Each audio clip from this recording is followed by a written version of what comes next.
할렐루야. 반갑습니다. 저는 여호와의 동산에 소풍 나온 것 같아요. 너무 좋습니다. 지금 제 위로 이렇게 햇살이 쫙 비치는데 제 눈이 조금 작아져도 이해해 주시기 바랍니다. 하나님의 영광으로 저는 느껴져요. 너무 좋습니다. 이 장막의 예배를 통해서 하나님께서 우리의 구원의 즐거움을 다시 회복시켜 주시고 감사의 샘을 터뜨려 주시는 복된 예배가 되기를 주의 이름으로 축원합니다.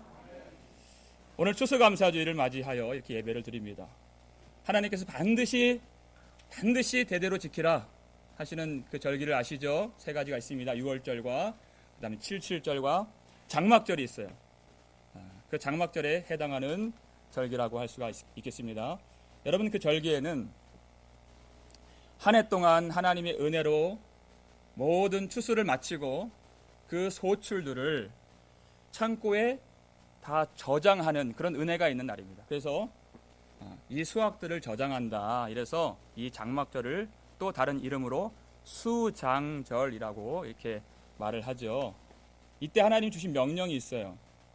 이 백성들은 나무가지를 들고 다 풀을 꺾어다가 지붕 위에 올라가거나 아니면 밭에서 초막을 짓고 일주일 동안 성회로 지키면서 하나님을 예배하도록 하신 것입니다. 초막살이를 하라는 것이에요. 얼기설기 어설프게 만든 이 초막 얼마나 불편하겠습니까? 그런데 광야 40년 동안 그 초막에서 지내온 세월 동안에 하나님이 주신 은혜를 생각해 보라는 것이에요. 얼마나 낮에 해가 뜨거워요? 밤에는 기온이 뚝 떨어져서 얼마나 춥습니까? 그런데 그들이 해를 당하지 않도록 밤에는 불기둥으로 함께 해주시고 낮에는 구름기둥으로 그 해를 가려주신 하나님의 은혜를 기억하라 하는 것입니다.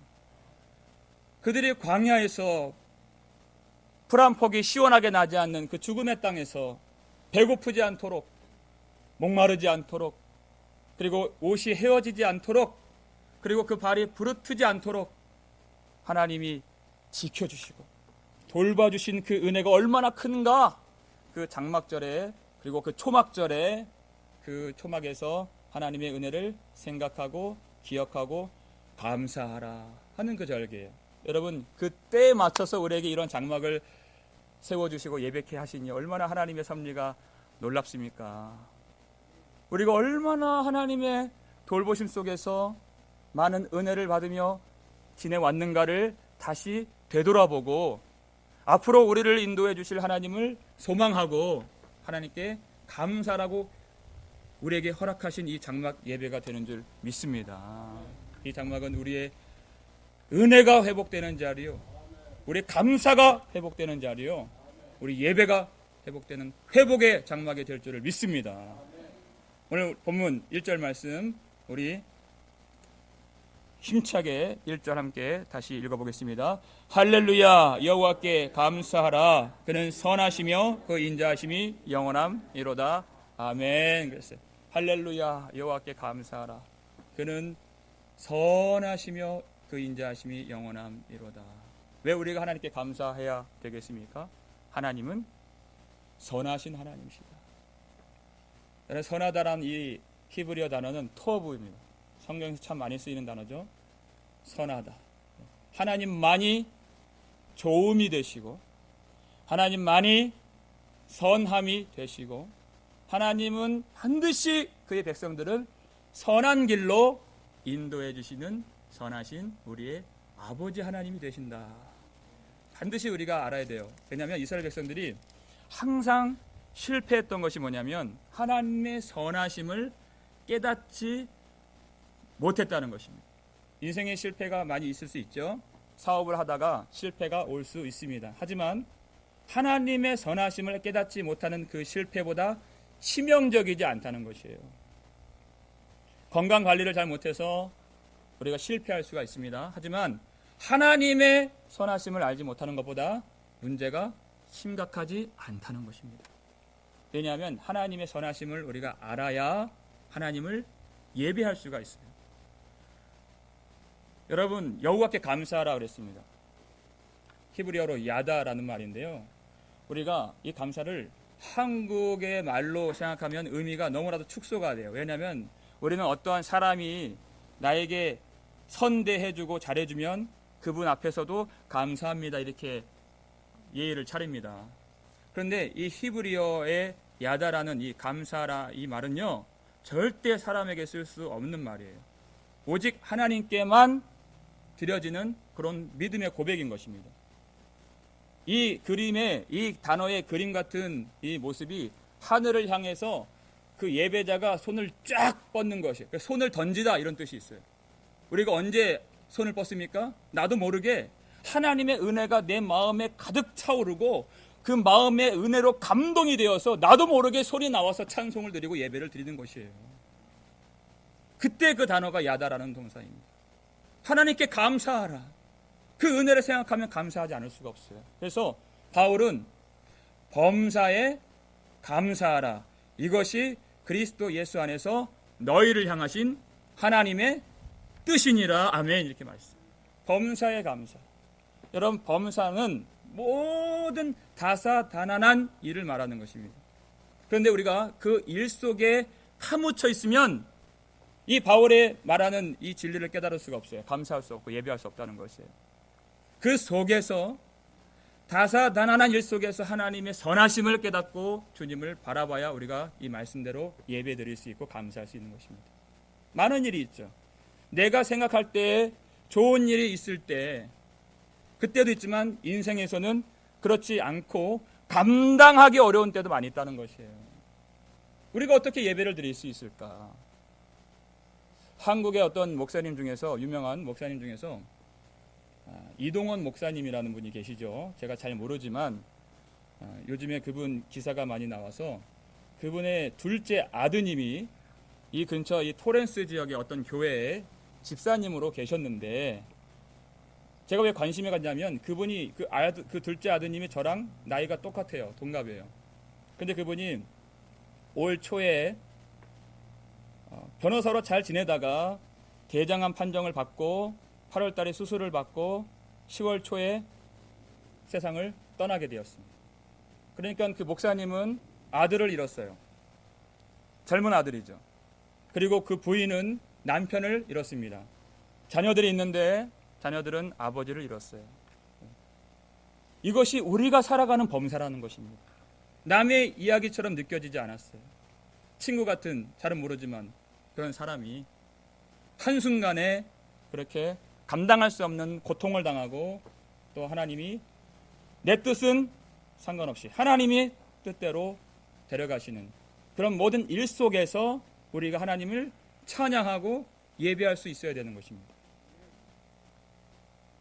내가 좋다고 생각하는 일, 기다렸던 아이를 출산하고 내가 직업을 갖게 되고 집도 사고 장사가 잘 되고 건강이 회복되는 그때에만 예배하는 것이 아니라, 좋은 일로 예배하는 것이 아니라 하나님의 좋으심, 하나님의 선하심으로만 우리가 온전한 감사를 드리고 예배를 드릴 수가 있다는 것이에요. 그래서 이 목사님이, 우리가 일전에 손양원 목사님, 우리 민족 가운데 참 귀한 보석 같은 목사님이 계시잖아요. 두 아들이 죽었을 때 10가지 감사했던 것처럼 그 목사님이 그 10가지 감사를 발표했어요. 첫 번째, 아들이 암에서 해방되게 하시니 감사합니다. 아들이 하나님의 나라 영광으로 입성케 하시니 감사드립니다. 마지막 10번째, 아들이 간 천국 더 소망하게 하시니 감사드립니다. 그 일이 아니라 하나님이 반드시 선한 길로 인도하신다 하는 그 선함을 구하니까, 찾으니까 마음에 은혜가 채워지는 것이에요. 아들을 잃었지만, 그렇기 때문에 우리는 어떤 좋은 일을 구하는 사람이 아니라 하나님을, 선하심을 구하는 하나님의 백성으로 주님을 예배할 수 있기를 주의 이름으로 축원합니다. 여러분, 이 귀한 시편은요, 할렐루야로 시작했다가 할렐루야로 마치는 것이에요. 어떻게 이 백성들이 믿음으로 이렇게 주님을 찬양할 수 있을까? 놀랍게도 여러분, 이 시가요, 이스라엘 백성들의 역사 가운데에서 가장 고통스러운 그 순간, 바벨론 포로 때 이 시가 쓰여진 것입니다. 그때 할렐루야, 그리스도 안에서 너희를 향한 하나님의 뜻이니라. 하나님의 선함 안에 있으니까 우리의 은혜의 장막이 되시는 예수 그리스도 안에 있을 때 이 찬양이 우리 안에서 흘러 넘치게 될 수 있다는 것입니다. 이렇게 고백하기까지 반드시 성도들은 눈이 열려야 됩니다. 이 백성들이 그 역사의 과정 속에서 하나님의 선하신 인도하심의 그 발걸음을 따라갈 때 무엇을 깨닫게 되었는가? 우리 예배를 드리는 우리가 반드시 우리가 그것을 깨달아야 합니다. 무엇을 깨달았기에 이렇게 찬양할 수 있었을까? 여러분 6절 말씀을 보시죠. 6절 함께 읽겠습니다. 우리가 우리의 조상들처럼 범죄하여 사악을 행하며 악을 지었나이다. 여러분 106편 어디를 찝어서 한번 보십시오. 이와 같은 내용이 아닌 곳이 없어요. 제가 특별히 고른 것이 아닙니다. 어딜 봐도 하나님을 거역했다는 내용이 나오는 것이에요. 하나님의 선하심, 여호와께 감사하라 그는 선하시며, 그 고백이 무엇과 같습니까? 하나님, 우리 조상들이 거역했던 것처럼 내 안에는 선한 것이 없습니다. 내 속에 흠이 없는 것이 하나도 없나이다. 그것을 이 백성들이 깨달았다는 것이에요. 광야에서 초막살이를 할 때 깨달아야 할 내용이 바로 그것이라는 것입니다. 이 백성들이 얼마나 하나님의 은혜를 잊고 살아왔는가. 7절 말씀 함께 보시겠습니다. 읽겠습니다. 우리의 조상들이 애굽에 있을 때 주의 기이한 일들을 깨닫지 못하며 주의 크신 인자를 기억하지 아니하고 바다 곧 홍해에서 거역한나이다. 아멘. 이제 이 백성들이 광야에서 어떻게 하나님을 버리고 배역했는지 그 광야 생활의 민낯을 이 시편 기자가 낱낱이 지금 고하고 있는 것입니다. 얼마나 하나님을 버린 사람들이었는가.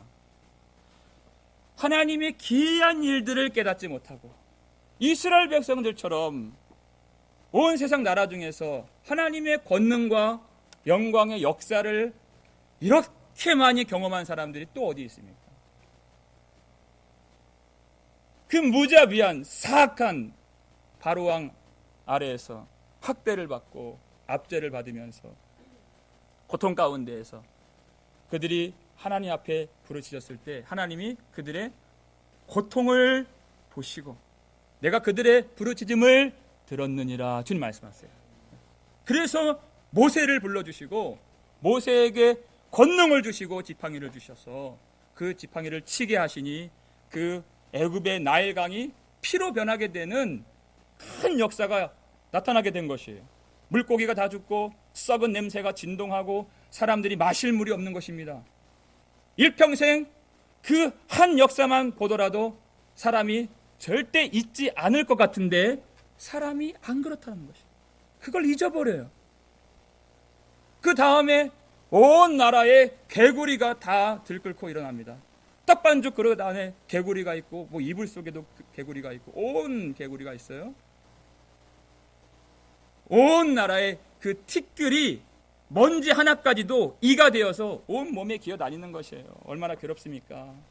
파리가 들끓고 짐승들은 전염병으로 다 죽어나가고 사람들은 독종이 나고 하늘에서 무거운 우박이 떨어지고 황충이 그 남아있는 푸른 것들을 다 갉아먹고 죽음의 공포를 방불케 하는 그 3일 동안 캄캄한 어둠 가운데 이들이 놓였다가 애굽의 처음 것은 뭐든지 바로의 장자부터 짐승의 첫 새끼까지 다 죽임당하는 그런 놀라운 10가지 재앙과 하나님의 권능의 역사를 이스라엘 백성들이 다 경험했어요. 고센 땅은 빛이 있었지만 애굽에 있는 사람들은 컴컴해지고 어린 양의 피를 바른 이 집은 심판의 사자가 넘어갔지만 애굽에 있는 모든 첫 난 것들이 다 죽임당하는 이 역사를, 이 기이한 일들을 보고서도 하나님의 은혜를 기억하지 못하더라. 생각하지 못하고 어디에서 하나님을 거역했습니까? 홍해에서. 곧 하나님의 홍해를 가르시고 마른 땅을 걷게 하시는 대구원의 역사가 이제 펼쳐질 것인데 거기에서 이 백성들이 하나님을 거역하고 원망하고 있는 것이에요. 뭐라고 얘기했습니까? 애굽에 매장지가 없어서 광야에서 우리를 죽게 하느냐? 이렇게 얘기한 거예요. 애굽의 바로를 섬기는 것이 광야에서 죽는 것보다 더 낫겠도다. 이런 말을 홍해 앞에서 하는 것입니다. 하나님께서 이 놀라운 영광의 역사를 지금 준비하고 계시는데 이 사람들은 오직 홍해만 보이는 것이에요. 하나님의 선하심이 보이질 않고 오직 뒤에 쫓아오는 애굽 군대만 보이는 것이에요. 정작 하나님의 백성들이 주목해야 할 하나님이 보이지 않는 것입니다. 그러니까 가장 크게 영광 돌리고 찬송 드려야 할 그 홍해 앞에서 이들이 하나님을 원망하고 두려움에 빠져 있어요. 여러분, 홍해에서 나타난 가장 큰 역사, 가장 큰 기적이 뭔지 아십니까? 하나님의 능력으로 바다를 가른 것이 가장 큰 역사가 아닌 것입니다. 하나님께는 그것은 가장 큰 일이 아니죠. 아무것도 아닌 것입니다. 이 백성들이 그렇게 하나님을 무시하고 멸시하고 하나님을 조롱하고 오히려 바로의 왕을 섬기겠다고 하는 하나님을 버린 하나님의 은혜를 기억하지 못하는 이 백성들이 멸망받아야 할 이 홍해 앞에서 하나님은 이 백성들을 치지 않으시고 그들의 원수인 애굽 백성들을 치셨다는 것입니다. 이것이 하나님의 백성들이 경험한 놀라운 구원의 영광의 역사라는 것이에요.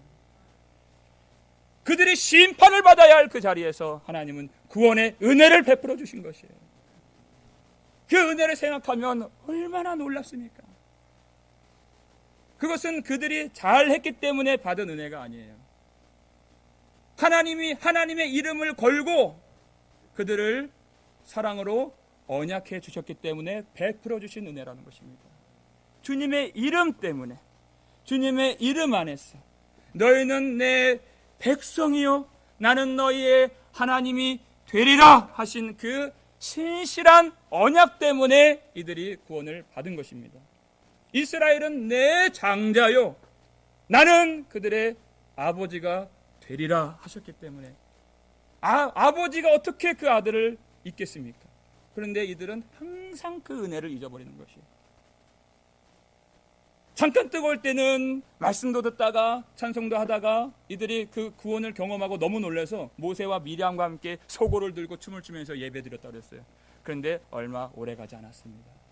그대로 그 은혜를 다시 잊어버리는 것이에요. 13절 말씀 함께 볼까요? 읽겠습니다. 그러나 그들은 그가 행하신 일을 곧 잊어버리며 그의 가르침을 기다리지 아니하고 그랬어요. 잠깐 찬양하다가 잠깐 감사하다가 곧 잊어버리며 그 감사를 잊어버리니까요, 은혜를 잊어버리니까 어떻게 됩니까? 그의 가르침을 기다리지 아니하고 하나님의 말씀을 기대하지 않는다는 것입니다.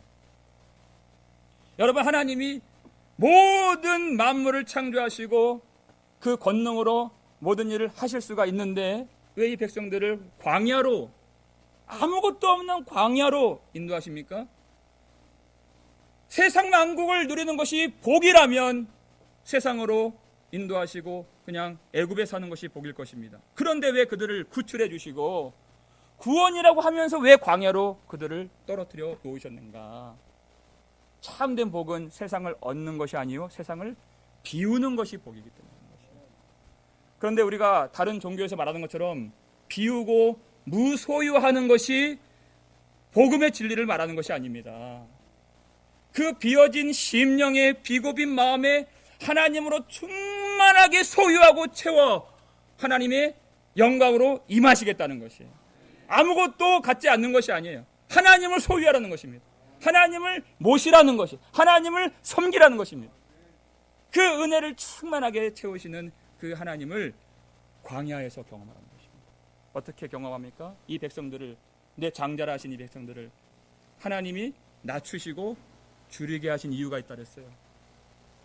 왜냐하면 사람이 떡으로만 살 것이 아니요 여호와의 입에서 나오는 모든 말씀으로 사는 줄 내가 알게 하려 하심이니라. 이것 때문에 광야로 인도해 주신 것입니다. 하나님의 말씀을 먹어야, 하나님의 말씀을 들어야 하나님을 경험할 수가 있는 것입니다. 하나님의 말씀이 들어와야 주님과 함께하는 것이에요. 하나님의 말씀이 진리이고 하나님의 말씀만 우리에게 생명이요 영원한 복이 되는 것입니다. 이것을 주시려고. 그런데 이 백성들은 하나님의 말씀을 이제 기다리지 않는다 그랬어요. 여러분, 그 말씀을 주시고 하나님과 동행해 주시려고 광야로 보내셨는데 이 말씀을 기다리지 않고 이 말씀을 안 받으면 이 광야는 무엇입니까? 그냥 지옥 자체가 되는 것이에요. 아무것도 아니죠. 남는 게 없습니다. 그런데 반대로 아무것도 없는 이 죽음의 땅에서 하나님의 말씀만 임하게 된다면 그것은 우리가 찬양한 대로 하나님의 나라가 되는 줄 믿으시길 바랍니다. 그 어디나 하늘나라. 초막을 짓고 살지만 궁궐이 부럽지 않은 예수 그리스도와 동행하는 그 어디나 하늘나라. 우리 마음속에서 하나님이 이루어지게 하신다는 것입니다. 말씀을 멀리하고 예배를 멀리하고, 여러분 그런 경험 있으시죠? 여러분 그때는 절대 하나님 앞에 감사할 수가 없습니다. 예배할 수가 없다는 것이에요. 그때는 하나님을 모시고 살지 않기 때문에 예배를 드릴 수가 없는 것입니다. 왜 그럴까요? 주님은 그 이유를 아세요.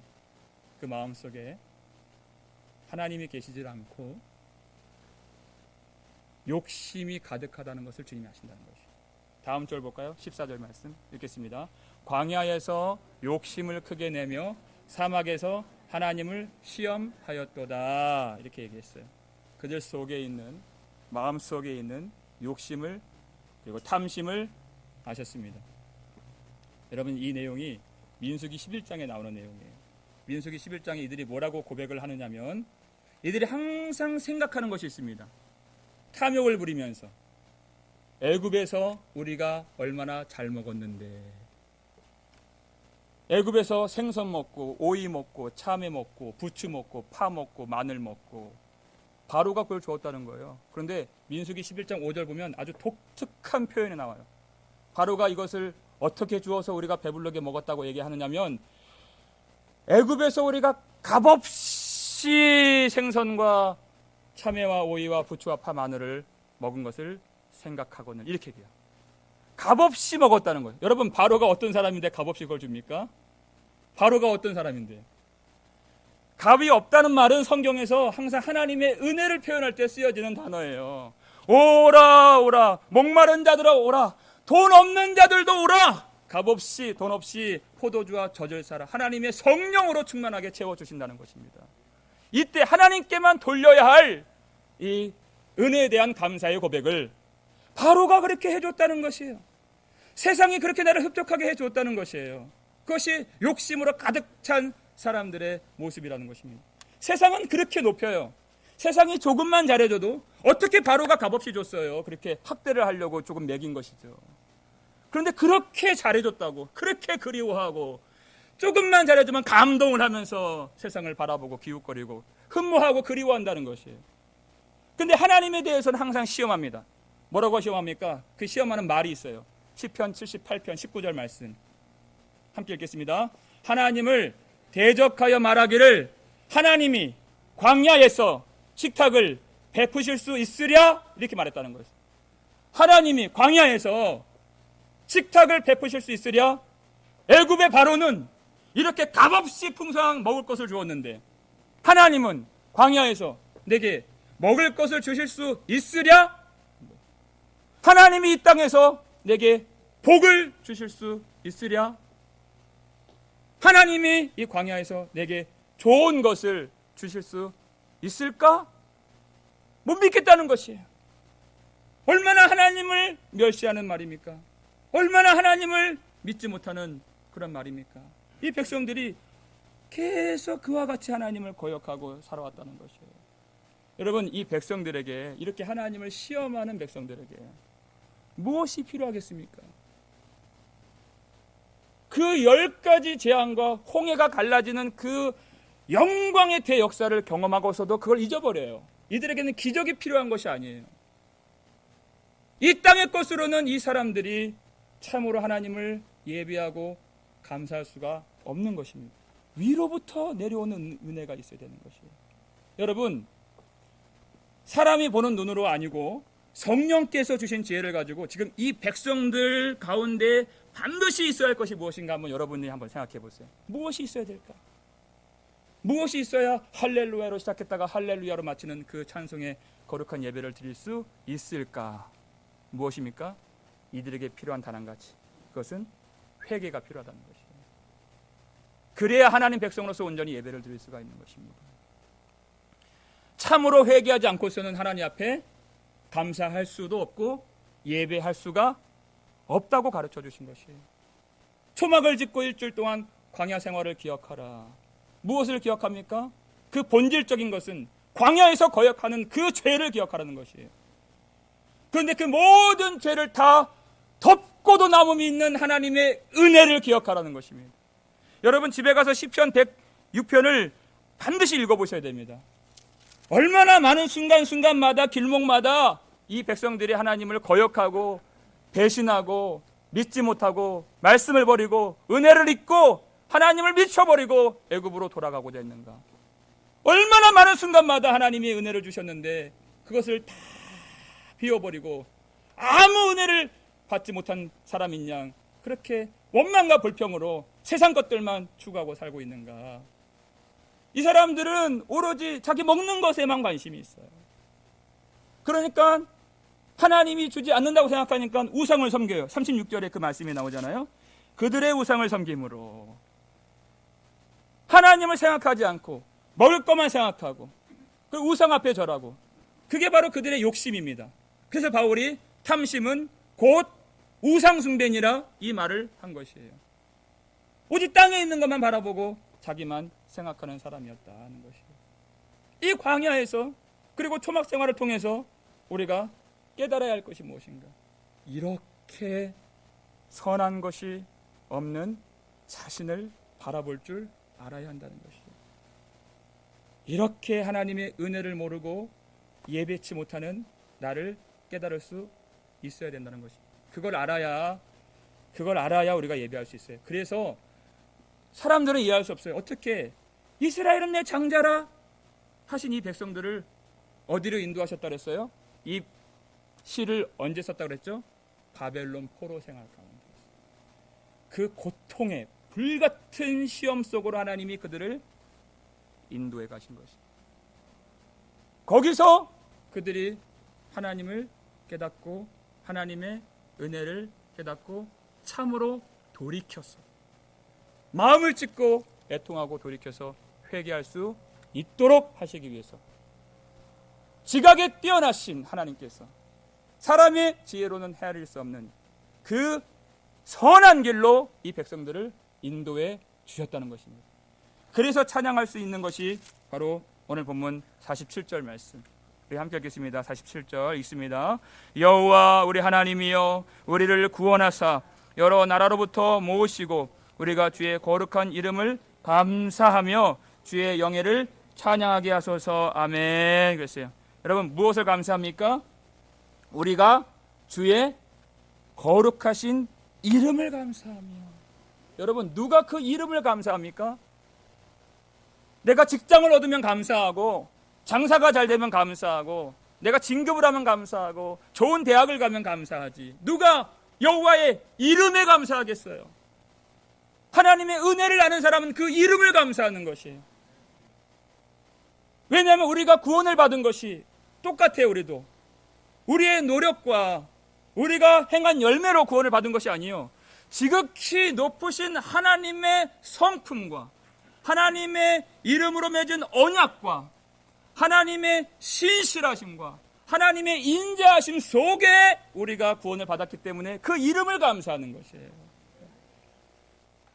우리가 심판을 받아야 할 그 자리에서 우리를 치지 않으시고 하나님이 그 사랑하는 그 아들 예수 그리스도를 세워주셔서 그 십자가 위에 예수님이 달리시고 우리 대신 피를 흘려주신 그 예수를 믿는 믿음이 예수 그리스도 이름 안에 있기 때문에 우리가 구원을 받은 것입니다. 그리고 그 거룩한 이름을, 하늘에 있는 그 이름을 땅에 있는 우리에게 두셔서 이 백성들을 이제 주의 이름으로 일컫는 백성이라고 명명하신 것이에요. 그것이 교회입니다. 그래서 우리를 그리스도인이라고 하나님이 칭해 주시고 우리를 불러주신 것이에요. 그 이름을 두시고 우리 속에 예수님이 거하시고 사시기 때문에 우리가 구원을 받을 수 있게 되는 것이에요. 그 은혜를 생각하면 모든 길목마다 거역했던 우리를 버리지 않으시고 하나님의 이름 안에 있는 언약을 지키셔서 우리를 자녀 삼아주신 그 은혜로 말미암아 구속해주신 하나님의 사랑을 생각하면 어찌 두 손을 들고 예배하지 않을 수 있고 찬양하지 않을 수가 있겠습니까? 손이 들려지는 것이에요. 그래서 47절에도 이름을 감사하며 이 단어가 나와요. 1절에도 감사라는 단어가 나오고 47절에도 감사라는 단어, 똑같은 야다라는 단어가 나옵니다. 제가 1절을 설명했을 때 이 야다라는 단어는 두 손을 번쩍 던지면서 하늘 높이 들고 하나님께 감사하며 찬양하고 예배하는 의미가 있다고 말씀을 드렸어요. 근데 한 가지 의미가 더 있습니다. 한국말로는 전혀 다른 의미처럼 보여지지만 히브리어로는 똑같은 의미예요. 하나님께 감사하다, 찬양하다, 그리고 하나님 앞에 죄를 자복하다. 이게 감사라는 말과 동의어입니다. 잠언서 28장 13절을 볼까요? 여기 증거가 나와요. 읽겠습니다. 자기의 죄를 숨기는 자는 형통하지 못하나 죄를 자복하고 버리는 자는 불쌍히 여김을 받으리라. 여기에 그 감사라는 단어가 숨어져 있습니다. 어디 있습니까? 죄를 자복하고. 이게 야다예요. 똑같은 단어예요. 죄를 자복하는 거. 여러분, 누가 예배를 드릴 수 있고 누가 감사 드릴 수 있습니까? 하나님 앞에 죄를 자복하는 자가 불쌍히 여김을 받고 은혜 받아서 주님께 감사하고 영광 돌릴 수 있는 것이에요. 지극히 높으신 거룩한 이름을 누가 찬양할 수 있습니까? 철저하게 낮아져서 하나님 앞에 회개하는 자가 높으신 하나님의 이름을 감사하며 찬양할 수 있게 되는 것이에요. 누가 은혜를 받았습니까? 하나님 앞에 자기 죄를 깨닫고 하나님의 선하심을 깨닫고 하나님 앞에 은혜를 구하며 회개하는 자가 참으로 하나님이 구원하시는 은혜를 받은 하나님의 자녀인 줄 믿으시길 바랍니다. 아버지 하나님, 마땅히 하나님을 사랑하고 그 은혜를 우리가 찬양해야 할 우리이지만 너무나도 많은 세상 것들이 우리 마음속에 있습니다. 너무 많은 탐심과 우상 숭배가 우리 속에 있습니다. 마땅히 하나님을 기억하고 하나님을 생각해야 할 우리이지만 그렇게 많은 기적으로 행하신 일로 영광을 베풀어 주시고 은혜를 베풀어 주셨지만 하나님을 생각하지 못하고 예배하지 못하고 말씀을 멀리하고 하나님을 찾지 않는 그런 선한 것이 하나도 없는 사람이 바로 저입니다. 이 고백을 할 때 하나님이 불쌍히 여겨주신다고 고백을 하십니다. 불쌍히 여겨주신다고 말씀해 주셨습니다. 하나님이 반드시 지키라 하신 그 절기에도 하나님 복음의 진리를 심어주셨습니다. 세 가지 절기가 있다 그랬잖아요. 첫 번째 유월절이 있습니다. 유월절은 우리 대신 그 죄값을 치르신 어린 양의 피 흘리신 보혈의 은혜로 우리를 구속해 주신 하나님의 사랑을 기억하는 날인 것입니다. 그리고 그로부터 7번 안식일이 지나면 77절이 오는데 그때는 처음 익은 열매로 주님께 예배를 드리는 날이에요. 근데 여러분 신약에서는 이 77절을 어떤 날로 부르고 섬기죠? 그날은 50일이 지났기 때문에 오순절이 되는 것입니다. 그날 예수 그리스도께서 십자가에서 이루신 구속의 은혜를 성령으로 교회에 부어주셔서 성령 받은 처음 익은 열매와 같은 성도들이 일어나고 구원의 문이 열리게 되었다는 것이에요. 구원이 시작되었다는 것입니다. 여러분, 첫 열매가 있으면 어떤 열매가 있는 것이 마땅하죠? 마지막 열매가 있는 것이에요. 그것이 수장절과 이 초막절이 주는 복음의 메시지가 되는 것입니다. 성령으로 시작한 이 교회가 일어나서 하나님, 이 들판에 있는 곡식들을 볼 때 하나님이 주목하시는 추수가 있다는 것입니다. 그것은 영원 구원의 대추수를 대망하시면서 기대하시면서 마지막 날에 하나님의 백성들이 다 모여서 구원받고 영광으로 들어가는 그 마지막 그 추수를 하나님이 기억하게 하시는 그 날로 대대로 지키라 하신 것이에요. 그 수장절을 유대인의 달력으로 7째 달 15일부터 일주일간 지킵니다. 7째 달이에요, 여러분. 아마 눈치 빠르신 분은 제가 무엇을 말하는지 아실 겁니다. 7째 달에 또 어떤 성일이 있습니까? 7째 달 10일째 되면 그 추수하는 수장절이 오기 전 10일째 되는 날은 이스라엘 백성들이 1년 중에 가장 크게 모여서 성회로 모여서 하나님 앞에 회개하는 대속죄일이에요. 그때 하나님 앞에 나와서 자신들의 모든 죄악들을 다 주님 앞에 고하고 옷을 찢으면서 아니 마음을 찢으면서 애통하며 금식하며 여호와께로 돌아가는 그 대속죄일이 있어야 그리고 나서 수장절이 와서 추수의 기쁨을 누리고 영광의 구원을 누리게 만들어 주셨다는 것입니다.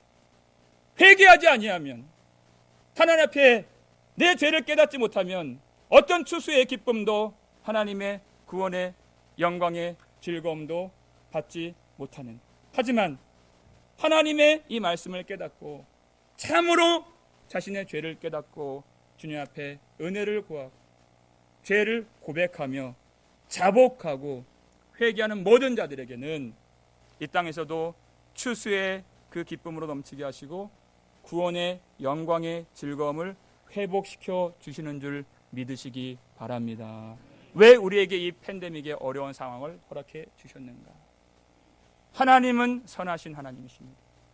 우리의 회개를 더 깊이 들어가서 주님께 나아가 죄를 고백할 수 있도록 허락하신 이 날들에 우리의 감사가 땅속에 묻혀 있다면 우리의 감사를 이 시기에 다시 영광으로 길어 올려주시고, 우리의 예배가 내 좋을 때만 드리고 하나님 말씀을 멀리하는 그런 우리의 마음과 예배라면 우리의 예배를 구원해 주시고 하나님이 하늘 위로부터 주신 은혜를 마음에 저장하여서 이 수장절에 영원토록 주님 주신 은혜를 찬양하며 은혜 받으면 더 깊이 회개하여 하나님께서 주신 그 은혜, 거룩하신 주의 이름 안에서 이루신 신실한 사랑을 더욱 찬양하는 저와 여러분 되시기를 주의 이름으로 축원합니다.